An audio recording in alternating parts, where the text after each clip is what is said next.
Creo que...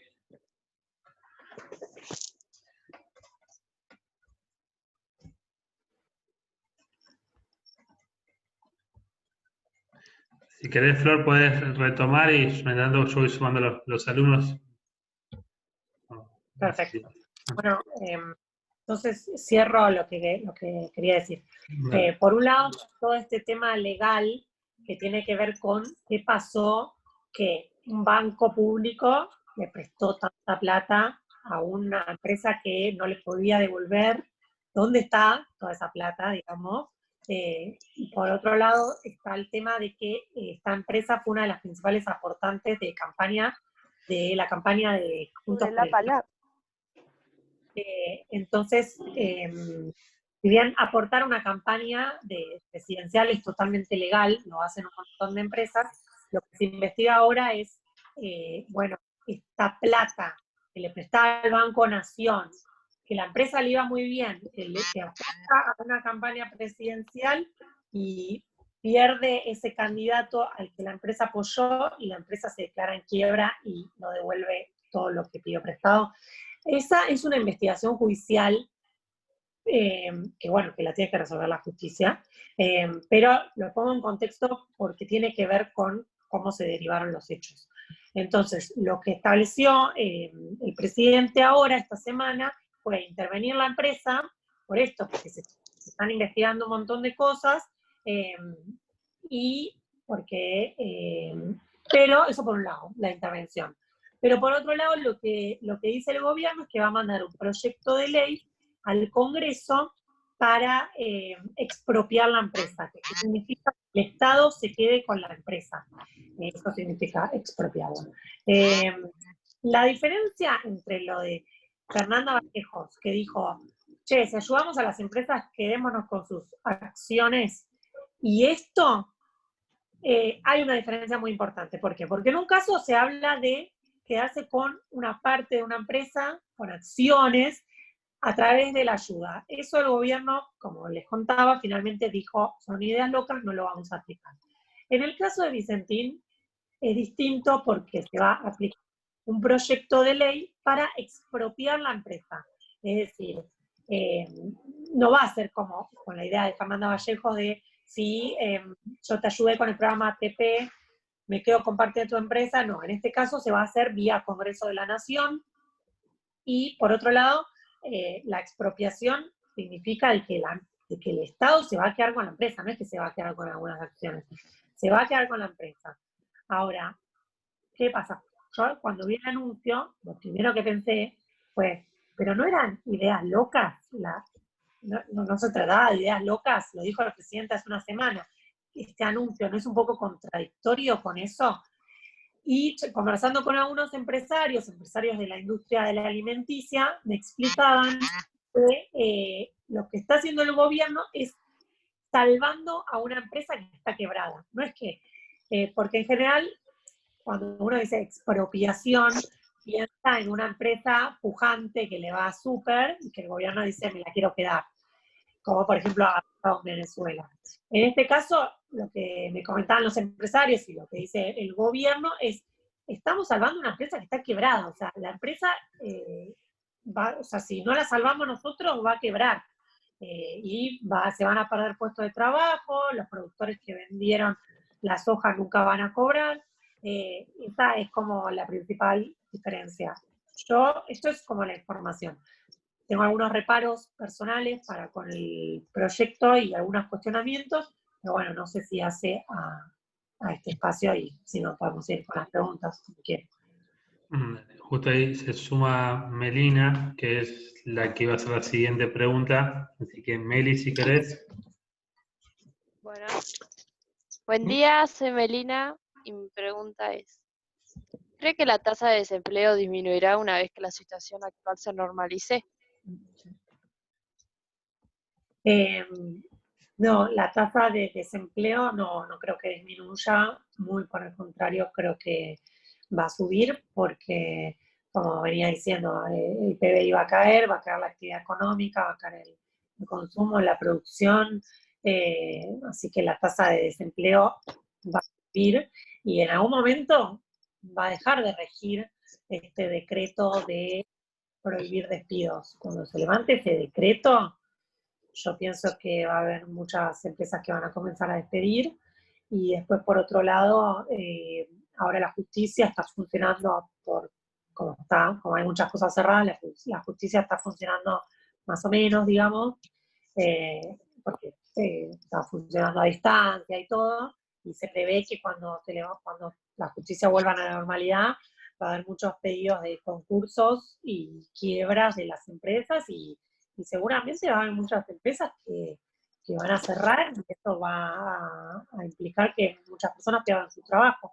Por ejemplo, en lo que hace a la ciudad de Buenos Aires, conversando con el titular de una cámara que reúne a los comercios barriales, los comercios de la ciudad de Buenos Aires, me decía que ya desde que empezó la cuarentena, hace 80 días, cerró el 10% de los comercios. Y esto recién empieza. O sea, yo la verdad veo un panorama complicado. El gobierno está ayudando a través de este programa ATP, pero si no vuelve el consumo y la gente está en la casa y no circula, y la tasa de desempleo, lo que pienso es que va a subir. Gracias por responder. Ajá. Ulises. Bueno, prosigo yo. La duda que tienen mis compañeros es en cuanto a los servicios. ¿Qué pasa con los servicios? ¿Pueden llegar a cortártelos o el gobierno se hace cargo de esto? ¿Cómo sería? El tema de los servicios, salió un decreto durante la cuarentena, creo que a fines de marzo, principios de abril, los primeros días de la cuarentena, de que hay a ciertas personas a las que no se les puede cortar el servicio. En el decreto estaba detallado bien quiénes, pero por ejemplo, no sé, jubilados, monotributistas, personas electrodependientes que necesitan de la electricidad para vivir. ¿Qué más? No sé, gente que reciba la asignación universal por hijo, bueno, como tratar de que a las personas más vulnerables, también incluya a los monotributistas, porque, por ejemplo, los trabajos en relación de dependencia, por más que vos no tengas que ir a trabajar, te siguen pagando.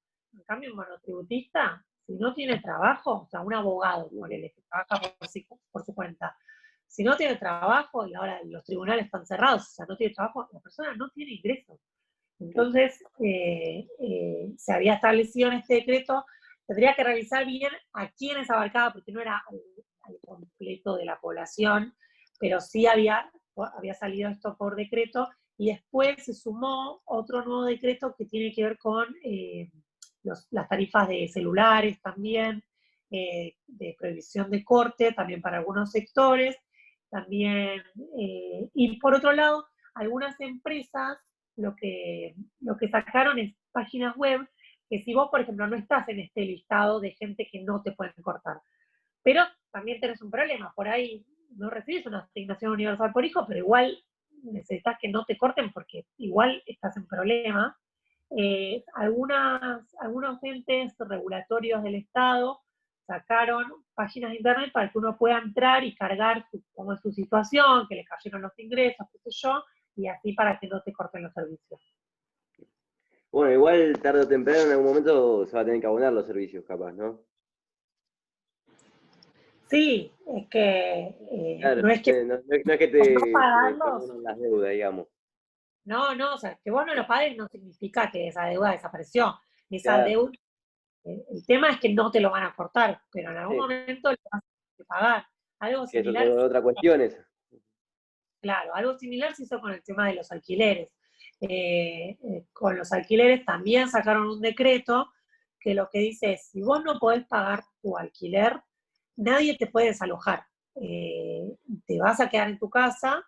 Mi opinión es que esta medida fue clave porque justamente la única vacuna que hay contra el coronavirus es quedarte en tu casa, y si uno no se puede quedar en su casa, está totalmente expuesto.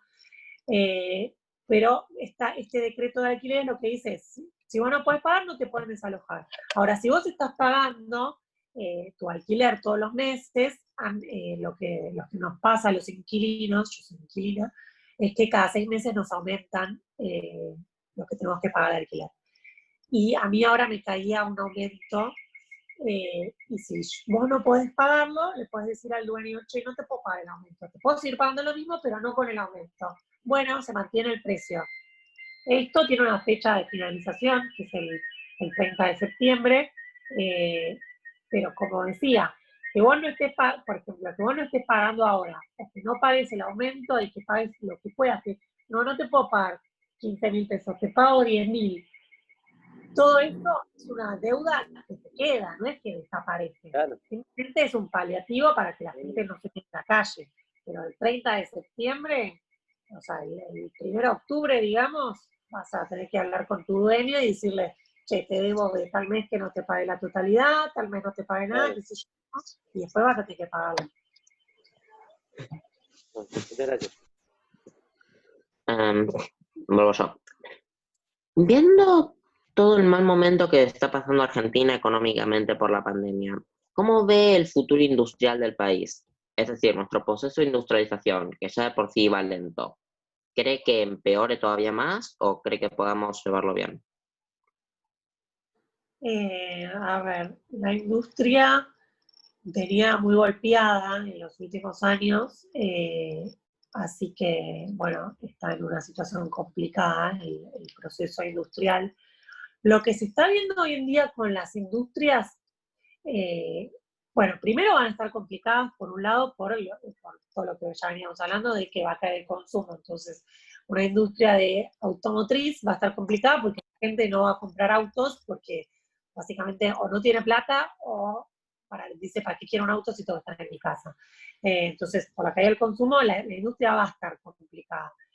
Pero otra cosa que se está observando es que la industria se está reconvirtiendo. Entonces, por ejemplo, la industria textil ya no está produciendo ropa porque la gente anda todo el día con el mismo pijama por la casa, entonces no se compra ropa. Y la industria textil se reconvirtió y ahora produce barbijos, produce los camisolines que usan los médicos en los hospitales.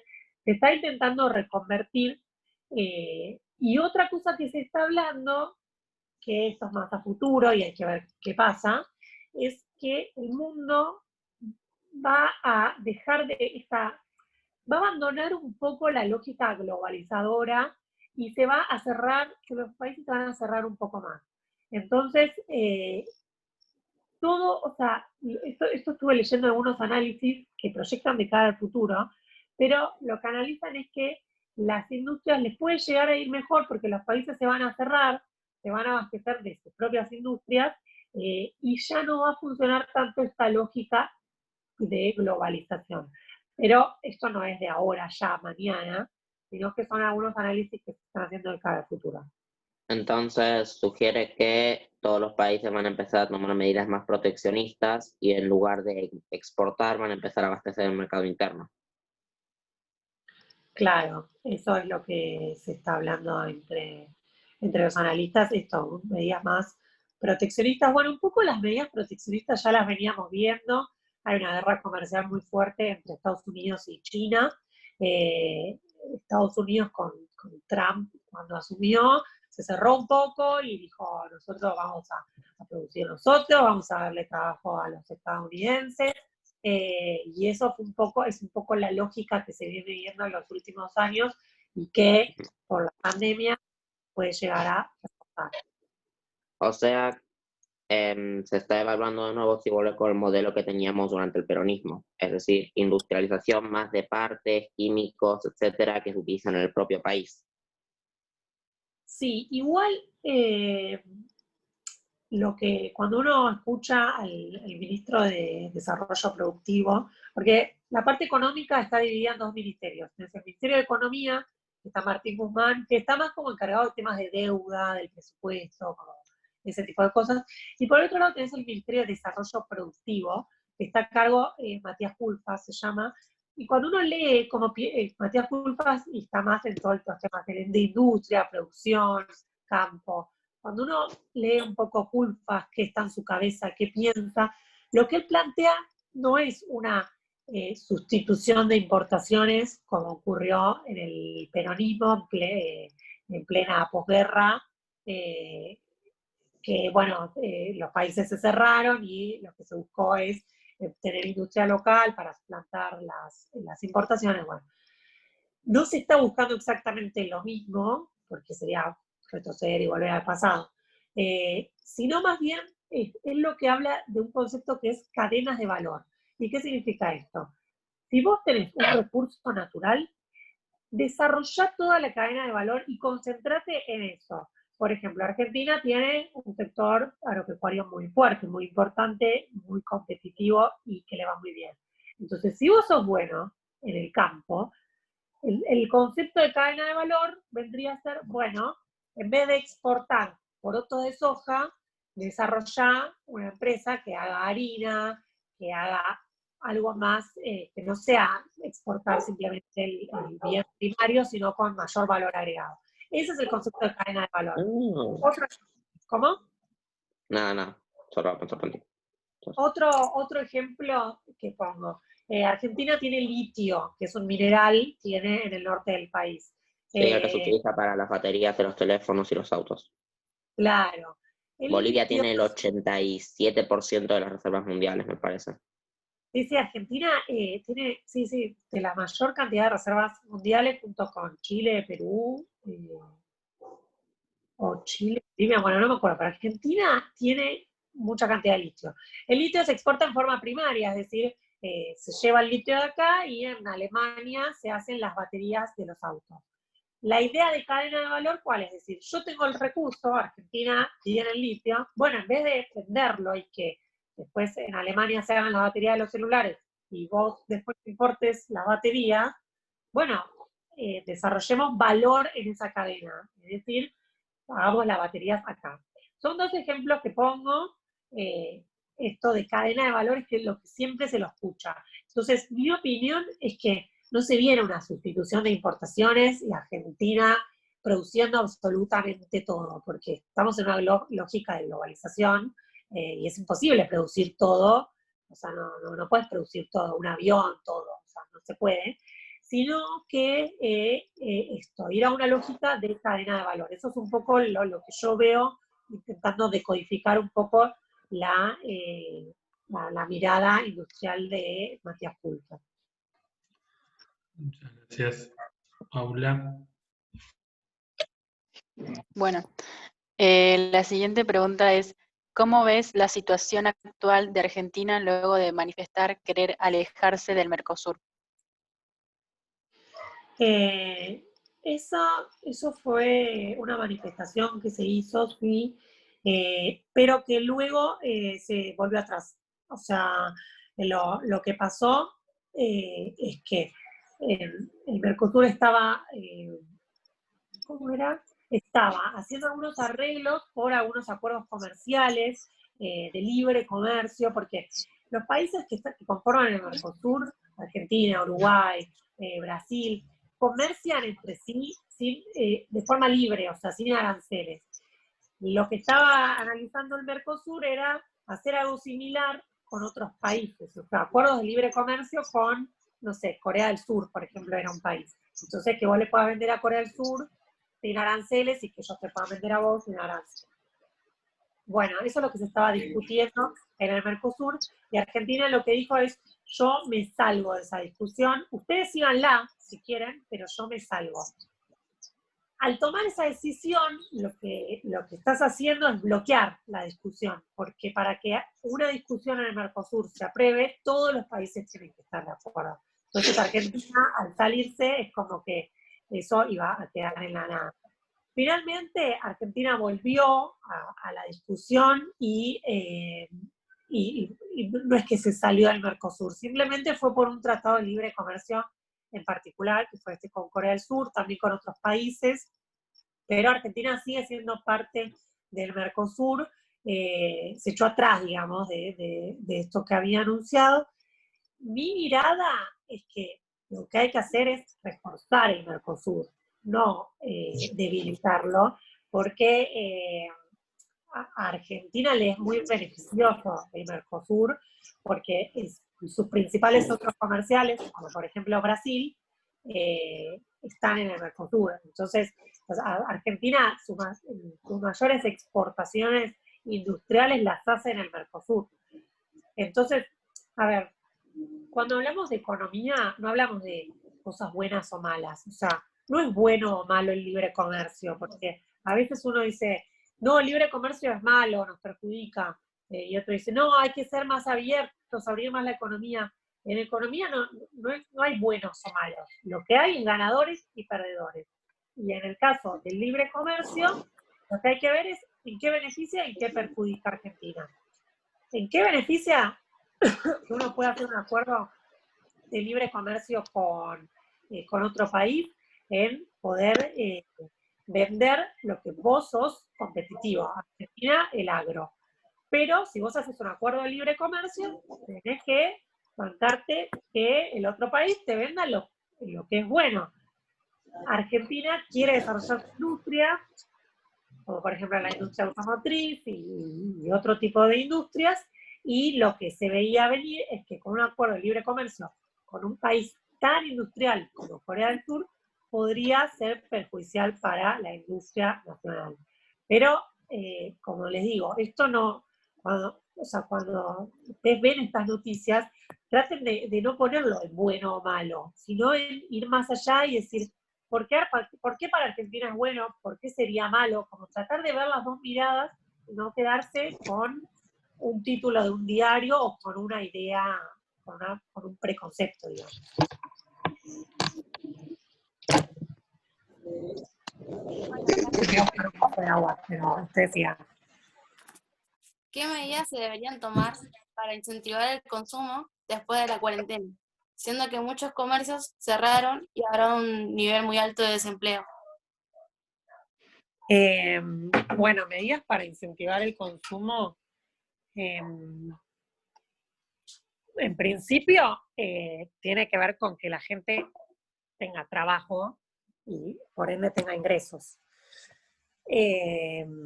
Y después, bueno, se pueden tomar distintas medidas, como, no sé, el programa Ahora 12, que vos tenés cuotas, y entonces si tenés cuotas, entonces te puedes comprar una computadora que de otra forma no podrías.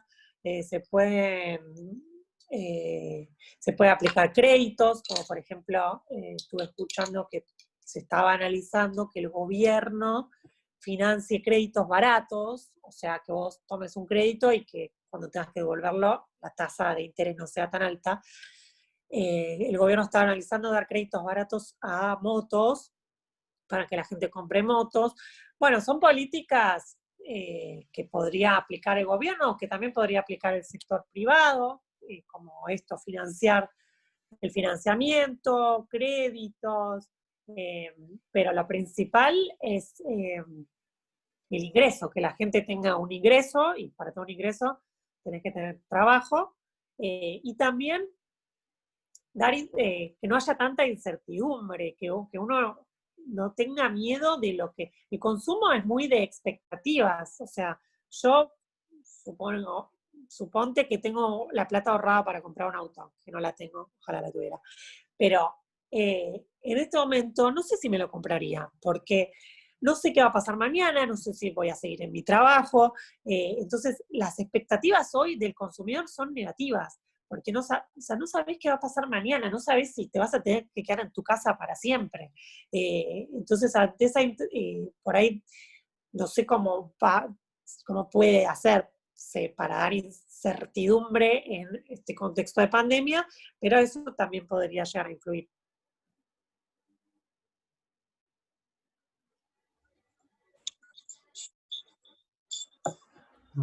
Meli. ¿Sigo con la 11? Sí, sí. No, la 11 íbamos por la 9, creo. La 11 me tocaba a mí. Bueno, pero a mí me tocaba la 10. Sí, sí, la 10. Seguí la 11, Meli, porque sí cambió. Bueno, mi segunda pregunta es, ¿cuánto tiempo puede llevar reactivar la economía? Lo que se está hablando en las proyecciones es que recién el año que viene podría llegar a haber un rebote en la economía y volver a crecer, por lo cual este año va a estar complicado. ¿Cuánto tiempo puede llevar? No lo sé, porque no sé el futuro, pero porque aparte no soy economista, entonces no me animaría a hacer ese pronóstico, que igual los economistas lo hacen y le pifian en general. Pero bueno, lo que en este informe del Banco Mundial que les mencionaba, se espera que Argentina crezca el año que viene. Pero algo que va a depender muchísimo de todo esto es el tema de la deuda. Argentina está renegociando una deuda muy grande que tiene y la busca reestructurar. ¿Qué significa reestructurar? Que está diciendo, así como está, no la voy a pagar. No puedo pagarla así como está. Reestructurémosla, que es, no te voy a pagar, si te debo 100, te voy a pagar 50, y si te debo 100 y te lo tengo que devolver el año que viene, te devuelvo 50, pero en 3 años. Eso significa reestructurar, cambiar las condiciones. Si Argentina logra acordar esa reestructuración, porque obviamente Argentina quiere cambiarla, y los acreedores que le prestaron a Argentina dicen, no las cambiemos, o sea, vos me debes 100, pagame 100 y pagámelo el día que me la tenés que pagar. Entonces, eso es una negociación hoy en día que se está llevando a cabo.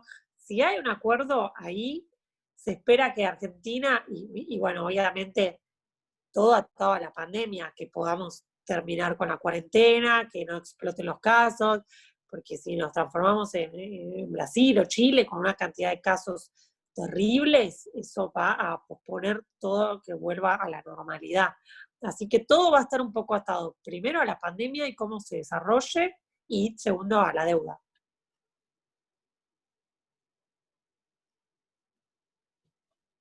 Ahora, Ulises, ¿querés hacer la pregunta número 13, la que sigue? Sí, congelado, justo Ulises. Ahí está. Ahí está. No, porque yo tengo un diferente orden. La 13, ¿cuál sería? ¿La de medidas que debería tomar a incentivar el comercio? ¿O Tenemos la postura de Argentina de no acusar a China de ocultar información. ¿La tenés? ahí está. Sí, sí.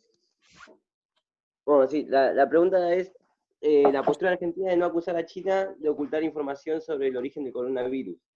¿Tiene que ver con los acuerdos comerciales entre ambos países? La verdad, para ser sincera, no estoy interiorizada en ese tema. Sé que están estas denuncias, pero que otros países sí acusan a China. O sea, no sé bien cómo se está desarrollando esto, si fue que se juntaron los países y hicieron una acusación y Argentina no está.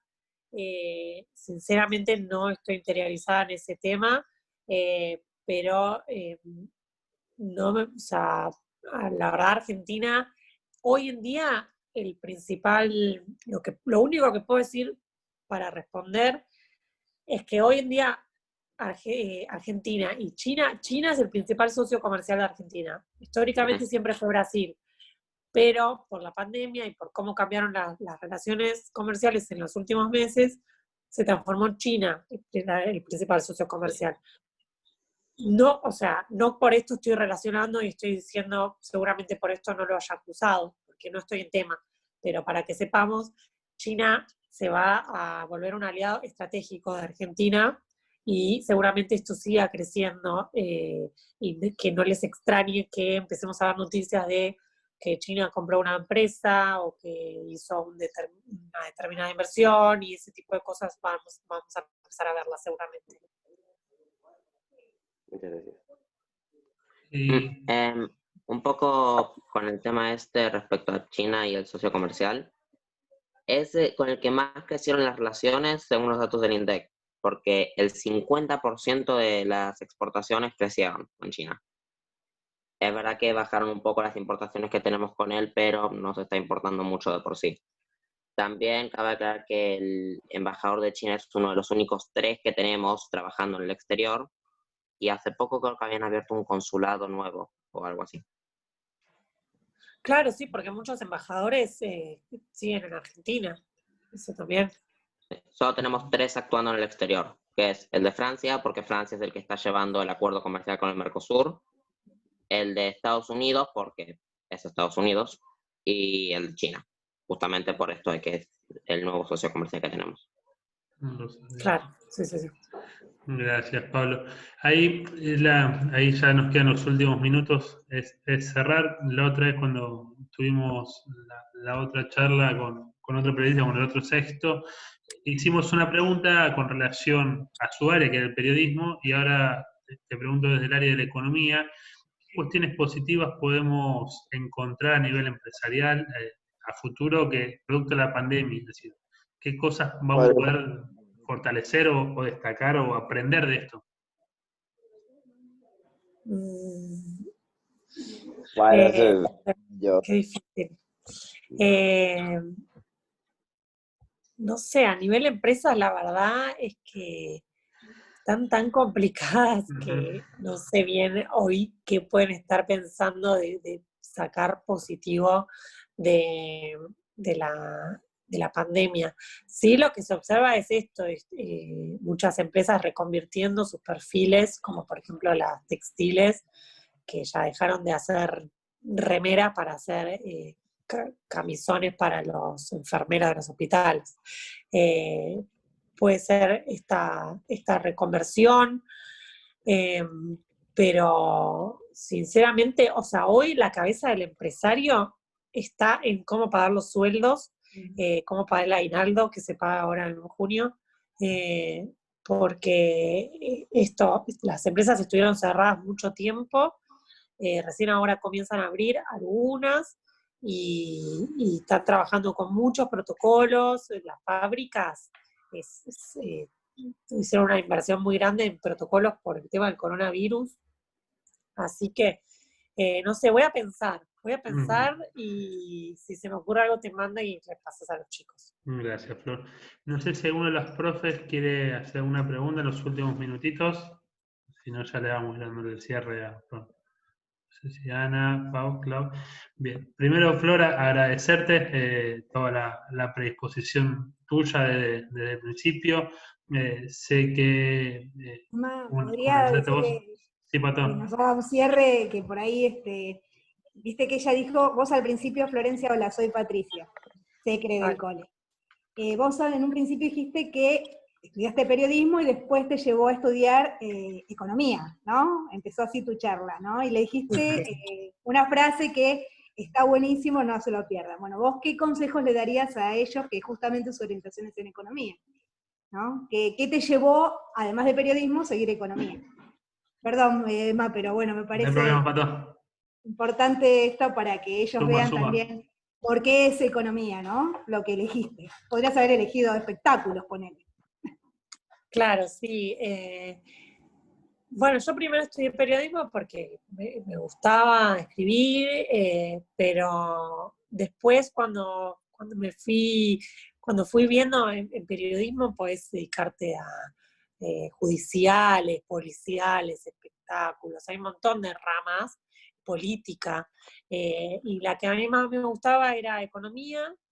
Por suerte conseguí trabajo de eso en un diario, en una sección de economía, pero sentía que con haber estudiado periodismo no me alcanzaba y que estaba bueno, si bien para ser periodista de economía no tenés que ser economista. Muchos periodistas de economía que van a ver en la televisión no son economistas, la mayoría. Pero sentía que a mí me sumaba en lo personal tener como la base teórica y no solo la información del día a día, sino también yo estudio en la UBA te da una formación muy buena. ¿Y por qué economía? Porque primero me gusta que combine esto de la matemática, pero también con las ciencias sociales. Eso me parece muy bueno. Y después porque siento que en este país nuestro problema recurrente es el económico y no sé, existía la necesidad de conocer más del tema para poder entender qué nos pasa en el país, y también, bueno, porque la economía rige todo en el mundo, más o menos. Entonces, como sentía que siento que es una carrera como muy, que te ayuda a entender el mundo y te ayuda a pensarlo, esto, lo que decía antes, de cuando ven una medida, como salir un poco de la ideología que tiene uno, o lo que dice en su medida es mala, lo de Vicentín es malo, expropiar es malo, salir un poco de la lógica de lo que te dice un familiar. Yo cuando estaba en el colegio pensaba igual que mis papás, ya no, y salir un poco de la lógica de lo que te dicen en el colegio, lo que te dicen, de lo que te dice un familiar, lo que lees en los diarios, para poder pensar por uno mismo, y siento que la economía a mí eso me ayuda. Pero bueno, también me interesan mucho los temas económicos, y por lo menos la UBA es una muy buena universidad, es pública, es gratuita, así que la súper recomiendo, y tiene muchas miradas ideológicas, y eso también está bueno, no quedarse solo con un solo lado de las cosas, sino que con varias teorías económicas, y poder ver todo, y poder ver uno donde se siente más cómodo, pero siempre esto, pensando que en todo hay un matiz, y en todo se pueden pensar las cosas de los dos lados. Muchísimas gracias, Flor. Creo que suma muchísimo esta parte, no tanto ya del periodismo, sino más una cuestión de elecciones que también es de los chicos, de enriquecerse, buscar variedad y no quedarse solo con una sola mirada, sino ver todas las miradas posibles para poder después optar por la mejor. Te agradezco, quedan justo 2 minutos, y te agradezco por todo el tiempo. Sé que lo tenías pensado para mañana, ahí fue un error mío de cuando estuvimos hablando de las fechas, te pido disculpas por eso, pero también toda tu exposición, todas las cosas que le fuiste contestándole a los chicos, de información, de datos, de miradas, que a ellos les va a hacer un montón para después trabajarlo con los profes y seguir potenciando esta charla que es un puntapié para ellos, y también una linda experiencia. Ellos no son periodistas, así que también hicieron preguntas, pensaron y fueron aprendiendo sobre la marcha de este rubro que no conocen, que la verdad que lo hicieron muy bien, y hasta repreguntaron y pensaron, y en algunos casos hasta modificaron las preguntas para afectar a los chicos. Agradecerte por todo, Florencia, por todo el tiempo dedicado, así que muchísimas gracias. No sé si alguien más quiere, si no ya vamos a ir cerrando, y quedan los últimos segundos, porque me dice últimos segundos. Últimos segundos. Espero que llegue esto. Hola Florencia, yo soy Marcela, la vicedirectora del colegio, y realmente el cierre que hiciste es excelente para ellos, porque están iniciando una nueva etapa, prácticamente sexto año, y que vos les dejes esto como un mensaje de estudiante universitario, me pareció brillante para ellos, para que reflexionen más que nada esta situación de que uno tiene solamente el pensamiento de las personas que tenemos al lado, ¿sí? Y el mundo es mucho más grande. Te agradezco muchísimo, muchísimo por todo, por tu tiempo, que es muy valioso. Gracias. Muchas gracias por todo, y ya creo que se termina en 2 minutitos, así que hasta luego, y bueno, gracias por todo. Saludos, Bueno, y hasta gracias luego. a ustedes. Gracias. Gracias por todo. Chao, adiós.